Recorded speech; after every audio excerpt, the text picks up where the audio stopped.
What percentage of your business are you seeing with people with wells today? Probably 60-40. Okay, so quite a few. Right. You know what? Well water is something that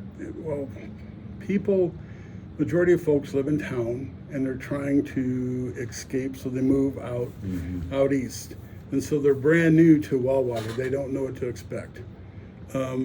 Some people are disappointed because they're expecting to have the same quality of city water, right, which is clear, and quality meaning no staining and no smell.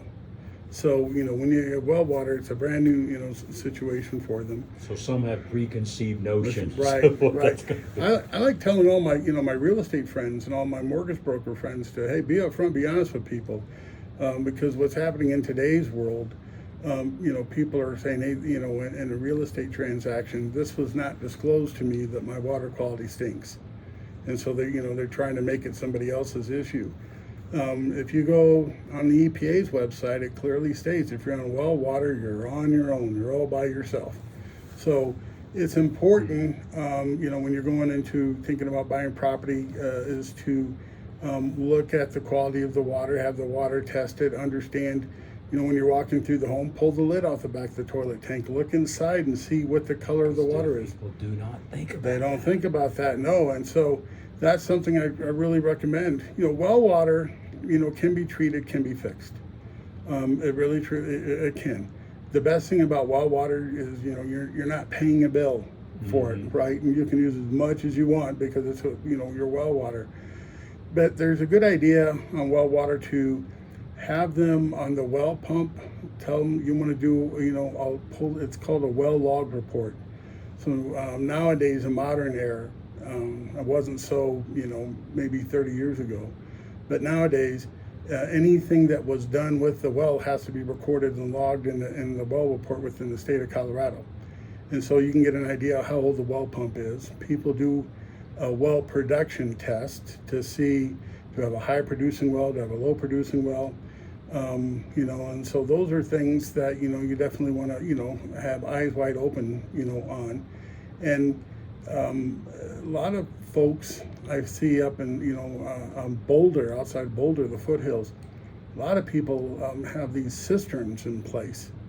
And so some of them are low producing and some they put a cistern in and cisterns can be problematic for well water because if you have iron content, all that iron is going to oxidize inside that cistern. Sure. So you got, a big stinky mess that you have to try to filter with filtration after the cistern. We had a customer that's outside of Castle Rock, around the Perry Park, Wolfensberger Road area. He had a well company come out, talked him into putting in a cistern. He had ferrous iron content, and the iron was oxidizing inside the cistern. We put a filtration system in before that, and so he calls us up and says, hey, what's going on? The system isn't working.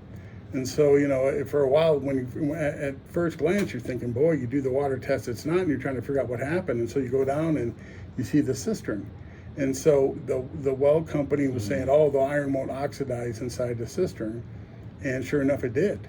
And so, that was the problem. When you have oxidized iron and converts to a solid, it's hard for any ion exchange-based system to remove it.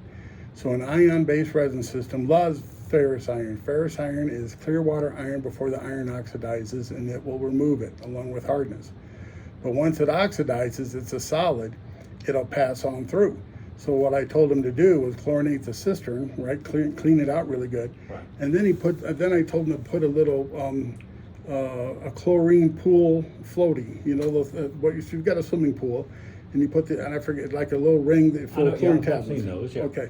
So I told him to get one of those and put a tablet or two and use that in his cistern to help with the oxidized iron. And so now his water's clear.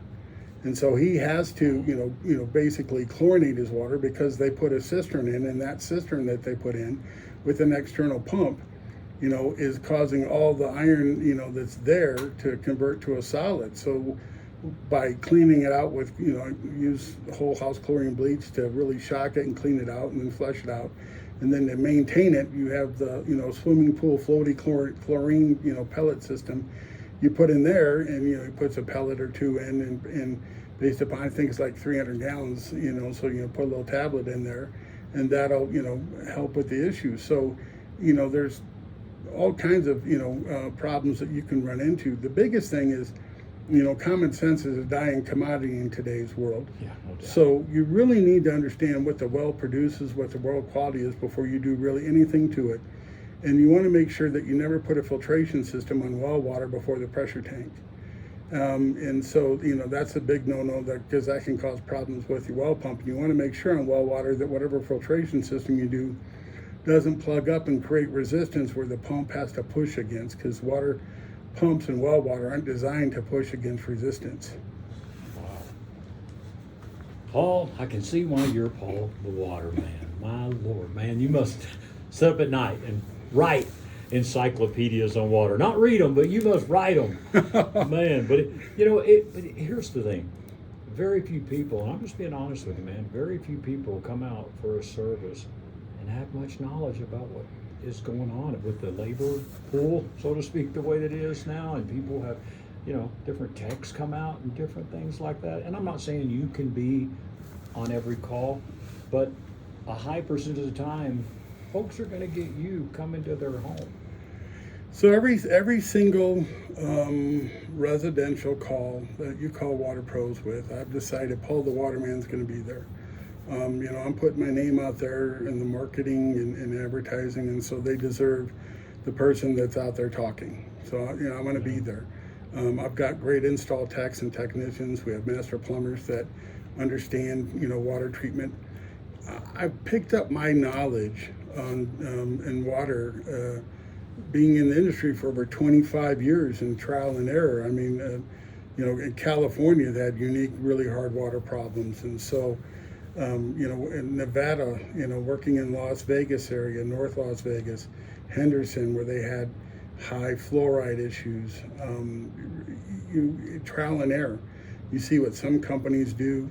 I worked, there's guys out there that, I learned a lot from that, I work for. And so, they, and then I've seen. Sometimes it's what you never want to be like either. Right. And so I've seen, what they've done, what doesn't work, and then I've kind of figured out, it's you get your education and real life experience. Mm-hmm. There's, for example, when the chloramines first came out, everybody thought, single stage carbon filter would work. Well, I knew it wasn't going to work because I was out in the field and I tested it and I saw, hey, we have a single stage carbon filter, and I'm telling you, it's not removing the chloramine. So then that's when I realized you need to have a two-stage carbon filter. You need to have a catalytic carbon, and so I figured that out from on-field experience. But back then, everybody that you were talking to, told you a single-stage filter would work, and so it's just you learn on the job. A couple guys that I'll give kudos to is, Mike Schmidt's a guy I learned a lot from. He was a person I worked for and very fond of. Dean Lewis was a guy I learned a lot from. He taught, the use of the Langler-Reisner index. And, Dean and I, when we worked together, sometimes we butted heads. But, a lot of times I have a deja vu moment, when I see, it hits me, me, a business owner, and going through certain issues, and I kind of remember, I see, why they reacted to this way, or why other guys I worked for in the past is, there's not a situation that we can't handle, we can't fix. Sure. And so, one of the things that, I'm really happy about is the working direct with the manufacturer and working direct with people that, understand water issues. And so, we've got plenty of resources that we can go to, if I have a question. And so, what it's been since, Water Pros has been around is that I'm fortunate enough, we try really hard to get it right. We work really hard. There's filtration medias out there like KDF 85 that, now we can incorporate with people that have sulfur in the water. That's a filtration media that absorbs it. Sulfur can be an issue. It can, if it's a physical sulfur, a pass-through resin. So KDF 85 has been really effective. We've learned that, acidic water conditions in well water can eat and corrode other filtration media. I learned that years ago. And so, one of the things we also learned is with calcite. Calcite is a filtration media that's used to help with acidic water. But there's a lot of companies that, use too much calcite, and if you use too much calcite in the filtration system, the calcite stops, the water stops absorbing the calcite, and it solidifies and turns into cement. Calcite is a filter media that the water runs through and actually absorbs, and then it picks up hardness. So it's weird. You have hard water, but it's acidic. Well, some of the hardness calcite issues can be because of carbonation. So if you have acidic water and you let it sit in a tank, that carbon will off gas and the water will balance. But if you don't have the time and the space to let the water off gas, so to speak, you treat it with calcite, and so the water runs through the calcite, it absorbs the calcium and it actually makes the water harder. But if you have iron content in the water, along with hardness, along with acidic water, Right. well, then you can't put the calcite system first, because that iron's going to oxidize inside that calcite tank, convert to a solid, and there's another issue. So, it's, we work really hard to get it right. Are we perfect all the time? No, but, we'll definitely fix it, yeah. So, we do our very best. Sure. 303-862-5554 is the number for Water Pros. Once again, it is a free in-home water test. And I always just say it this way. You're going to find out one of two things. Hey, is your water quality what you think it is? Paul will simply do a water test right there in your home. Takes just a few minutes, and he can walk you through then what your needs may be. But once again, it's waterpros.net, 303-862-5554.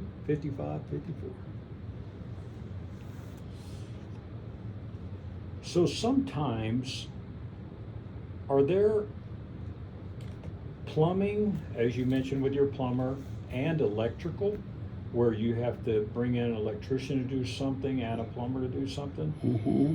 Okay. How many of those require that?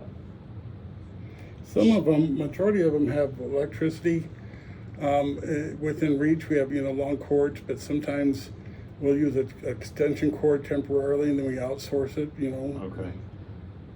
The reason I'm saying, I had a company call me, Genesis 13 Electric, Mm-hmm.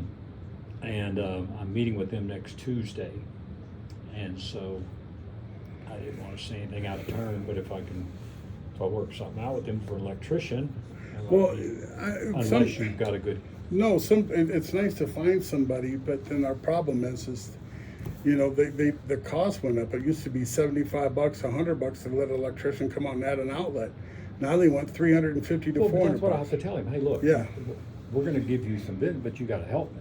Yeah, I mean, if I could, but he's got to, yeah. Yeah, I mean, then that's up to them. But at least we can try. That guy with the winch, oh,